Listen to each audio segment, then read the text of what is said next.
assim, né? Pastor chamar de. O pastor Antônio Gilberto tinha essa mania. A gente encontrava ele no aeroporto, às vezes, ele estava indo pregar na Paraíba, inclusive agora, em fevereiro, nós vamos lá na Paraíba, no lugar onde ele nasceu, Caribe, né? E aí encontrava ele no aeroporto, ele, pastor Antônio Gilberto, você tem que aprender muito, né? A gente tem que aprender muito. Então, as melhores patentes que a gente vai receber nesse mundo é ser chamado de irmão, é ser chamado de servo. Então, pastor, muito obrigado, viu? Muito obrigado. O senhor pode ter total liberdade, os irmãos também, total liberdade. Né? Quem é abusado, irmão, é abusado mesmo. Não é verdade? Vai chamar a gente de Paulinho, vai, né? Chamar de. E a gente vai fazer o quê? Vai dar glória a Deus e caminhar, né? E tantas outras coisas para a gente se preocupar, tanta alma para a gente ganhar, né? Tanta vida para a gente tirar das garras de Satanás. Nós não vamos se preocupar com isso. Eu estou falando isso porque alguém pode ficar preocupado. O pastor chamou um pregador. Pastor Paulo, irmão, não, isso é para mim é elogio, viu? Eu aprendi com homens que tinham muito mais envergadura do que eu, que esse nome ser chamado de irmão. Jesus nos chama de irmãos. Hebreus fala, nós temos um que não se envergonha de nos chamar de irmãos. Já pensou? Você está na fila, esperando ali no juízo, né? Que não é para condenação, é o juízo até de galardão. E Jesus te chamar de irmão. Olha, papai, esse aqui é meu irmão, esse aqui é meu. Eita, irmãos, dá uma invejazinha daqueles que já foram, né? Vamos falar a verdade, agora vamos se regozijar no Espírito Santo, vamos tratar as coisas espirituais como espirituais. Né? Vamos parar de ser meninos agora, como Paulo dizia. Gente, eu quero que vocês, acerca dos que já dormem, não sejais ignorantes. Né? Não para de ignorância, gente. Aqueles que dormem em Cristo. Então, não, né? Então vamos tratar das coisas como espirituais agora. Um dia, todos nós estaremos juntos para receber o galardão. Glória a Deus, aleluia. Né? Quem sabe, pastor, vai estar na sua frente. Desculpa, eu estou tomando os remédios, e aí a gente, a memória às vezes fala, vosso sogro, pastor Antônio Messias, na fila ali, e você atrás dele, e Jesus olhando, olha, meu irmão chegou, papai, aqui, ó. Aí passa o pastor Antônio Messias, entra o senhor, pastor Antônio, aí, olha o meu outro irmão aqui, papai, aí entra você aqui, olha o meu outro irmão, Gerson, e outro, olha meus irmãos aqui, papai. Aleluia! Quem vai? Só para ter certeza, quem vai para lá, irmãos? Quem vai? Eu não deixei Tijuca, eu não deixei a sinagoga, eu não deixei tanta coisa para vir para cá, para ser desacreditado por tanta gente, para chegar no final da carreira e derrotar, não. No final da carreira eu quero olhar nos olhos da morte e dizer assim: você só vai desligar o corpo, porque a minha alma está ligada em Cristo.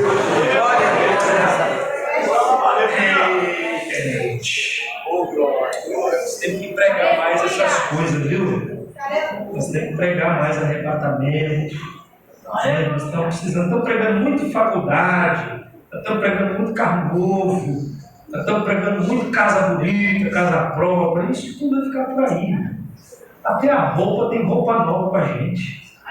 Então o corpo vai ser transformado, que Deus não vai aproveitar, ele só vai aproveitar para dar uma reformada, vai transformar esse corpo, porque vai ser tudo novo.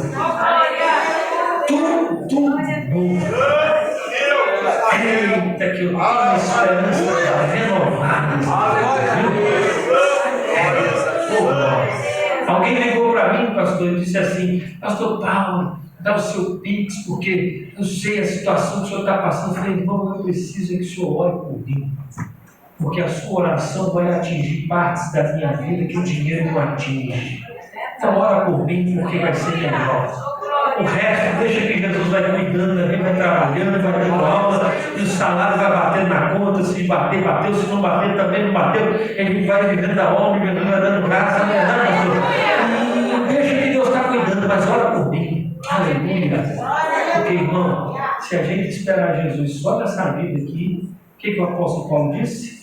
Mais miserável, mais miserável. Paulo comparou a gente com um mendigo que está na beira da rua, sem ter para onde ir, pedindo esmola, ou seja, miserabilidade. Quer dizer assim, se nós esperamos Jesus só nessa vida, o que quer dizer? Se a gente acha que Jesus só vai operar nessa vida, dando carro, dando casa, dando isso, dando aquilo, e só nessa vida, somos mais miseráveis, ou seja, somos pior que o mendigo que não tem para onde ir. Mas graças a Deus. Aleluia. Graças a Deus que aqui em Vila Isabel tem uma igreja que trabalha na terra, mas olha no céu. Que luta na terra, mas está enxergando os céus abertos. E no pai dizendo, calma, vai pegar a hora. Amém ou não amém? Vamos lá. Deixa eu acelerar a voz aqui, que a gente acabou. Passa rápido, a hora passa. Já vai dar 9 horas. Olha aí. Meu Deus do céu. Que hora que acaba, pastor? 11 horas? Ah, não, era 9. Eu pensei que era 11h30. Era 9 horas. Jéssica até preocupado. Não, pastor, pelo amor de Deus. Mas, vamos lá. Uma suelinha, sempre deixa um recado gostoso lá comigo. Eu estou toda hora olhando para a senhora, querendo lembrar para falar, deixa eu parar aqui e dar meu abraço. Deus abençoe, viu? Continue mandando aqueles abraços gostosos que a senhora manda lá, aquelas mensagens bonitas, que às vezes não está tendo de responder, mas a gente vê e o coração conforta, né? E é bênção, tá? É muita bênção. Vamos lá.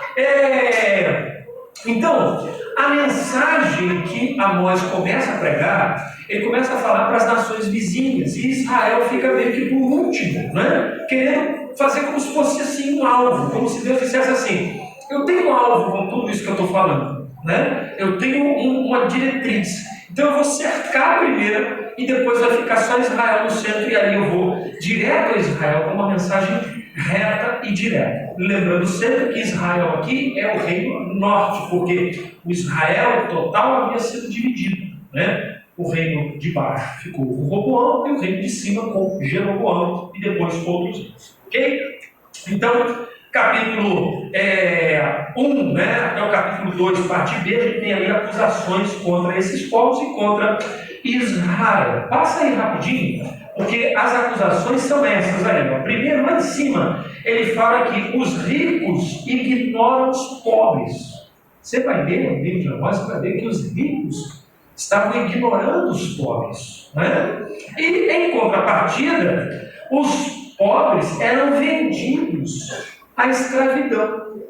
Se você ler Reis, né, você vai ver lá aquela mulher, né, no segundo livro dos Reis, aquilo lá está acontecendo no reino de Israel. Quando ela multiplica o azeite, Eliseu chega e diz: o que você quer que eu te faça? Está criando no reino norte. Então o que estava acontecendo? Os ricos estavam cobrando a dívida dos pobres, e como às vezes eles não tinham como pagar, não havia misericórdia, não havia uma justiça. Então eles tomavam tudo que podiam tomar e entregavam essas pessoas à escravidão sem motivo às vezes. Então, Amós, ele é levado por Deus a pregar contra isso aí. E é interessante, irmãos, que às vezes a gente quer ser levantado por Deus, né? Para pregar, né? Os grandes congressos e tal. Mas a gente quer pregar aquela mensagem que o povo fica feliz, né? Que o povo sai dando glória a Deus, falando em estranho, que o pastor já marca mais 5 agendas para a gente, né, pastor? E tal. Mas a gente tem que entender que Deus, às vezes, traz umas mensagens que, né? Tem umas igrejas aí que nem convida mais. Vou nem dizer de mim, não. Vou dizer aos irmãos amigos, né? Porque mensagens duras, às vezes, a gente diz: Senhor, tem misericórdia, eu estou precisando me consertar, o Senhor não está mandando eu consertar o povo. Então, na verdade, que a gente se vê numa situação assim, tão pequena, né? Nós somos tão pequenos, e diz: Senhor, eu estou precisando melhorar tanto, e o Senhor está mandando eu dizer para o povo melhorar, né? Mas é bom, quando isso acontecer, Deus colocar você nessa situação, você desce, faz igual Daniel, né? Daniel também viu e falou: Senhor, eu preciso melhorar tanto. Então, na hora de orar, o que ele fez? Ele não diz assim, Senhor, o povo fez, o povo não, ele diz assim, Senhor, nós pecamos, nós falhamos, nós mentimos. Ele não mentiu, mas ele disse, Senhor, eu estou junto com o povo. Isaías, ai de mim, porque sou um homem de lábios impuros e habito no meio do povo de impuros lábios. Ele já profetizava, que lábio impuro é esse? Mas ele se colocou junto do povo, porque ele entendeu, eu não sou perfeito. Se eu fosse perfeito, eu já estava na glória. Se eu fosse perfeito, eu já estava no céu. Eu não sou perfeito. Então, se eu estou aqui é porque ainda tem coisa para melhorar, ainda tem coisa para fazer. Então, quando Deus der uma mensagem dura para você entregar, entregue, mas se colocando também no lugar do povo, sentindo a dor do povo. Eu estava dando uma aula, uma vez alguém achou aquilo estranho de falar. Estavam falando sobre expulsar demônios, né?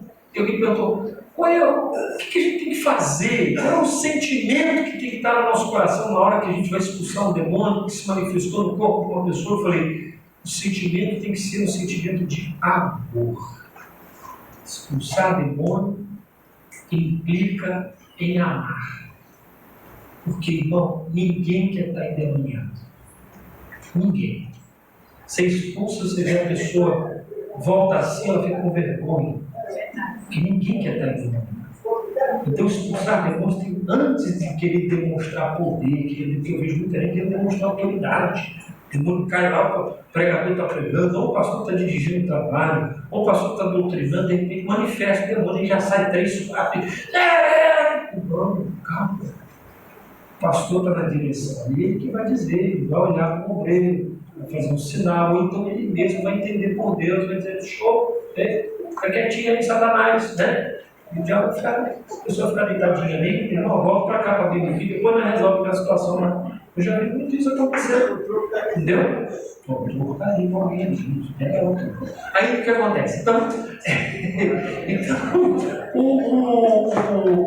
sabe, tem que ser um ato de amor. O que amor é isso? Amor pela pessoa que está oprimida.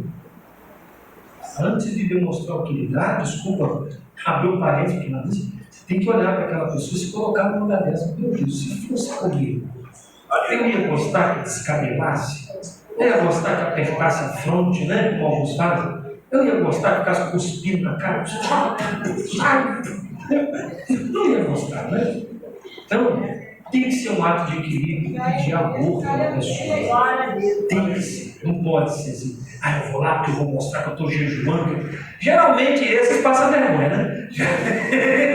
É verdade. Geralmente esses que vai lá para expulsar que está muito santão, esses são os primeiros a passar vergonha. Mas então, o que está acontecendo aqui na época do Amós, na época desse povo? Os pobres estão sendo entregues a serem escravos, vendidos e etc. E, por último, é negado a eles, como foi negado àquela mulher viúva lá, né, de Eliseu, não a viúva do Eliseu, mas a viúva da época de Eliseu, é negado a eles o que? Assessoria jurídica. Eles não tinham, os pobres não tinham direito a ter uma testemunha, um advogado, alguém que julgasse a causa por eles, a não ser que pagasse. Então, não tinha uma assessoria, e Deus se revoltou contra isso. Vocês estão pervertendo o juízo do pobre, da viúva, e assim por diante. E não estou gostando disso não. Entra Amós aí, como a gente viu, o Amós ali morrido, né? O cajado na mão, e ele diz, olha, a festa acabou. Irmão, eu estou vendo que a festa vai acabar para muito líder religioso aí. Porque nós achávamos que a grande maioria dos evangélicos mais ligados à direita achava que o Jardim ia ganhar.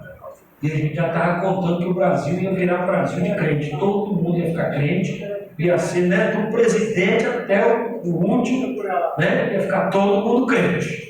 E de repente, quem ganhou foi o outro lado, né? Não sei se roubou, se não roubou, não estou aqui para falar isso, também não interessa. Eu sempre falei, meu Messias não é Jair, meu Messias é Jesus. Né? Se ganhar, bem, melhor para nós. Se não ganhar, aí deixa de Deus, né? Porque nós já vimos que o negócio está só ficando ruim. Está ficando frio. Sabe, quem entende de economia, quem entende de política, sabe o que eu estou falando, não seja desonesto. Não, vamos ser honestos. Você sabe que não está bonito. Não está bonito. E eles estão fazendo de tudo para que o último bloco das Américas desabe mesmo, que é o Brasil. O Brasil é o único país que ainda não deixou entrar mesmo numa... E é um país forte, eu estou falando de país forte, país que manda no mundo. O Brasil manda no mundo. A riqueza do mundo hoje está no Brasil. Ouro, diamante, petróleo, pré-sal, nióbio, que todo mundo achava que era fantasia, o nióbio existe. Entendeu? Então, o Brasil, nós alimentamos, acho que é 1/3 da população mundial, não é isso? Nós alimentamos 1/3, ou menos um pouco. Mas você já imaginou um país ser responsável por quase que 1/3 da população mundial alimentar? É muita coisa, irmão. É muita coisa. Você está entendendo? Então, o Brasil é o último. E o que acontece nesses países onde esse tipo de ideologia entra e fala? A igreja sofre demais. Eu vim de Angola, é um país comunista, temos a igreja lá, mas a igreja é toda freada, é toda cheia de, entendeu? Frenagens, não pode falar certas coisas. Tem que tomar muito cuidado, porque trancou lá, acabou, não tem direito a nada. E o que está acontecendo aqui? É a mesma coisa. Nós estamos com gente que foi presa porque estava pregando o evangelho. Na Bahia, tem vários irmãos que foram presos porque estavam na praça pregando o evangelho. Agora não pode mais. Você está achando que está longe? Ah, pastor, mas o que vai acontecer? O que vai acontecer é que ser crente vai deixar de ser moda. Que ser crente hoje é moda. Então você está de velho. Né? Não, você, eu sou de Cordovil. Cordovil, você vai ter Cordovil. Madureira. Ser crente vai chegar o dia no Brasil, pelo que a coisa está indo, vai deixar de ser moda. Vão voltar a ter vergonha de dizer que são crentes. Por quê? Porque a coisa ficou muito bagunçada. Hoje em dia você passa na rua, você não sabe se dá para o senhor, se dá bom dia, se dá boa tarde, né? Os pastores estão com tatuagem para tudo que é lado. Eu não sei que demônio que entrou na vida dessas igrejas, desses pastores, estão tatuando tudo, do rosto, do braço, tudo. Né? Bota tudo. Divórcio na igreja. O lugar que mais divorcia hoje é dentro da igreja. A mulher ir embora, divorcia. O homem fica careca, divorcia. O homem fica com mais dinheiro, já joga a mulher pro lado e arruma uma novinha. Eu não entendo isso, irmão. Está pensando na igreja? Agora está assim, a moda está essa. Pastores adultera aqui, tira daqui, bota essa igreja lá para esconder lá, não, deixa. Negócio é esse, irmão. Que exemplo é esse que nós estamos dando para o mundo? Os jovens estão vendo isso. E eu não estou falando com vocês aqui, não, porque eu sei que aqui, graças a Deus, já tem um bolo que leva a coisa a sério. Mas aí fora, aí, está desandado, irmão. É verdade. Em nome da amizade, está se escondendo pecado. O camarada é rico? Ah, coitadinho, foi uma fraqueza. É pobre? Disciplina, deixa um ano no banco, deixa aqui. Deus está irado. Eu vou repetir. Deus está irado. Porque o pobre que tira do seu suor, do seu rosto, do seu sustento, com muita dificuldade, e entrega o dízimo para certa casta, né? Ficar ali bem, ficar ali de boa, né? Ficar de bem com a vida, hein? O pobre está sendo oprimido cada vez mais. Só que a voz está aqui para mostrar para a gente que tudo tem um basta. Dá um sorriso para quem está perto de você e diga para ele: tudo tem um basta. Oh, glória! Deus está observando, irmão, do alto dos céus. E Apocalipse é a prova disto. A Bíblia diz em Apocalipse que vai chegar um dia que Deus diz assim: chega! E vai derramar as taças, né? Selos, tudo sobre a terra. Amós então vai lá para profetizar. Passa para mim, por favor. A gente está dando um panorama rápido do livro de Amós. Cadê? Isso, passa lá. Próximo bloco do livro de Amós é Deus falando para para Israel, né? Uma mensagem a Israel e aos seus líderes. Por que eu estou passando isso aqui? Para quando você ler o livro de Amós, você entender qual é a mensagem geral. Está salvo lá os slides, depois pode transformar em PDF e distribuir para todo mundo, tá bom? Fica à vontade, tá? E aí o que acontece? A mensagem a Israel e aos seus líderes. Primeiro, Deus diz, né, que eu escolhi você, Israel. Capítulo 3, verso 2. Vamos ler aqui rapidinho? Capítulo 3, verso 2. Vocês são as únicas famílias de todas as existentes sobre a terra que conheci intimamente. Este é o motivo de eu punir vocês por todos os seus pecados, por todos os seus crimes. Ou seja, eu escolhi você, Israel. Cadê?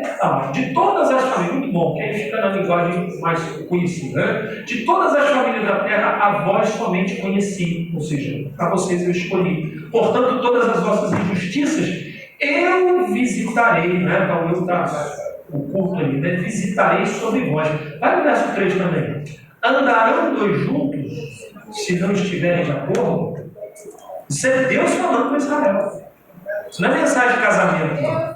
Isso é Deus falando com Israel. Como é que eu posso andar com vocês se vocês estão em desacordo comigo? Então eu estou aqui para apertar, para vocês entrarem de novo no prumo, para a gente continuar andando junto. Ô, glória! Que bonito isso, irmão. Deus lutando pela gente. Deus olhando eu, Paulo judeu, dando uma tropeçada, e ele diz assim: vem cá. Vou trazer sobre você uma situação aí para você poder voltar, ficar em pé e andar comigo. Andarão dois juntos se não estiverem de acordo? Não anda. Porque um quer ir para um lado, outro quer ir para o outro, um quer parar antes do tempo, o outro não quer parar porque a gasolina não é e tal. Então não, tem que estar de acordo. Então, Deus está dizendo: Israel, eu conheci vocês somente. Quando ele diz eu conheci, ele está falando na linguagem de marido e mulher. Ele está dizendo assim: eu desposei você, ou seja, eu quis você, eu desejei você para mim. De todas as nações, eu vos conheci, eu vos desejei, eu vos escolhi. Lá atrás, em Isaías e em Jeremias, ele diz: eu dei a Etiópia e o Egito por vocês. Olha que coisa séria. Deus está dizendo assim: de todas as nações que são minhas, eu separei as duas mais ricas na época, que era a Etiópia, riquíssima pelo ouro e pelos diamantes, e o Egito, riquíssimo em tecnologia e conhecimento, por vocês. É Deus dizendo para aqueles que Ele ama, hoje, para a igreja, dizendo: eu não abro mão de vocês. Não tem preço que eu não pague por vocês. Eu vou repetir porque alguém até levantou a mão para dar glória a Deus. Não há preço que Deus não pague por vocês. Como é que o senhor sabe disso? Pela cruz do Calvário. Onde Deus se fez carne, habitou entre nós e foi até a cruz morrer lá para mostrar para você que Ele te ama, dizendo: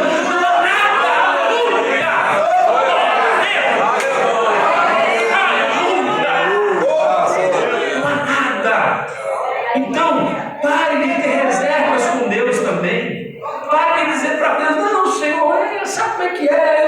Não, abre teu coração. Diga: Senhor, eu sou teu. Não importa, Senhor, qual vai ser o teu pedido, o que o Senhor vai me pedir, eu vou entregar ao Senhor. Porque o mandamento que Deus nos deu foi esse. É o que está escrito. E amarás o Senhor teu Deus. E amarás o Senhor teu Deus, o bom hebraico, de todo o teu coração, de todo o teu coração, de todo o teu entendimento e com toda a tua alma. É Deus dizendo: ame a mim com todo o teu tudo, mas eu te amo com tudo que eu tenho. Jesus traduziu esse mandamento no Novo Testamento dizendo: vocês devem estar diante de Deus, amar a Deus de todo o vosso coração, viver a palavra de Deus, viver a vontade de Deus. E fazendo isso, eu estou resumindo obviamente todos os mandamentos que Jesus deu, fazendo isso, tudo que vocês pedirem, o Pai vai fazer. Essa é a ideia, irmão. Se Deus ainda não atendeu as nossas orações, é porque nós ainda não nos entregamos a Deus de corpo, alma e espírito.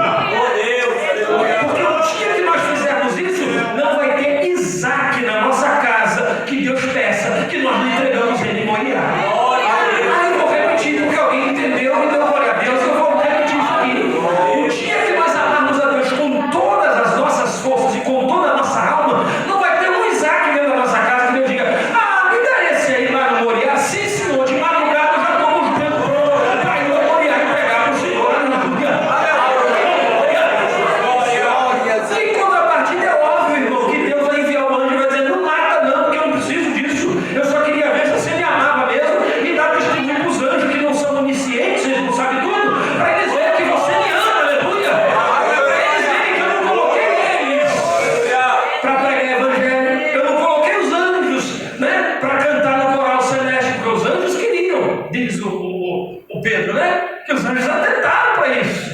Mas Deus disse: não, esse povo me ama, rapaz. Eu vou botar um povo que podia me odiar, mas eles me amam. Eu vou botar um povo que eu trago provas sobre eles, eu trago lutas sobre eles. Não explico a minha vontade. E mesmo assim esse povo não larga do meu pé, não larga das minhas vestes. E a cara diz: não, eu estou contigo e não vou para lugar nenhum. Aleluia! E os anjos ficam com a boca aberta, dizendo: não é que é mesmo? Não é que é? Nós, os anjos, veem a manifestação da glória de Deus sempre. Estão assistindo diante de Deus. Eu e você, para sentir a presença de Deus, misericórdia, tem que estar no joelho, e orar, e tem que vir o pastor judeu, e falar, e tal, e chamar você para oração. Aí a gente começa a sentir negocinho, e aí dá uma glória a Deus, e dá a dificuldade para sentir a presença de Deus, que está em todo lugar, em todo tempo. Os anjos enxergam a presença da glória de Deus. A Bíblia não diz que eles enxergam Deus. Eu também não vou aqui dizer o que a Bíblia está dizendo. Se eles enxergam ou não enxergam, a Bíblia não falou. Mas os anjos estão lá, diz a Bíblia, que eles assistem diante do Senhor todo instante. Eles podiam ter, né, receber Deus. Não, já que vocês são todos sentimentos, vou botar vocês aqui, vocês se vão matar, vou acabar com, matar todo. Mas Deus olha e diz: não, eles me amam sem me ver. Às vezes, dentro do ônibus, eles lembram do louvor do culto de ontem. E aí a minha presença se manifesta. Então, esse lugarzinho aqui do coral celeste é para eles mesmo. Amós está dizendo da parte de Deus: eu escolhi vocês, né? E se eu escolhi vocês, eu tenho direito de repreender vocês, né? A referência ali é a Gênesis 12, né? Quando ele fala a família da terra, ele está falando lá de Abraão, né? Que Deus prometeu para ele que nele seriam benditas todas as famílias da terra.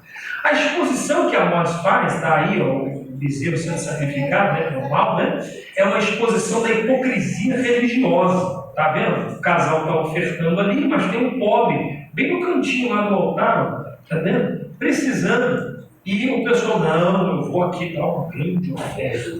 Eu vou aqui abençoar. Irmãos, se nós temos dentro da nossa casa, outro dia um irmão ficou chateado comigo, porque ele falou que ele distribuía sopão para todo mundo.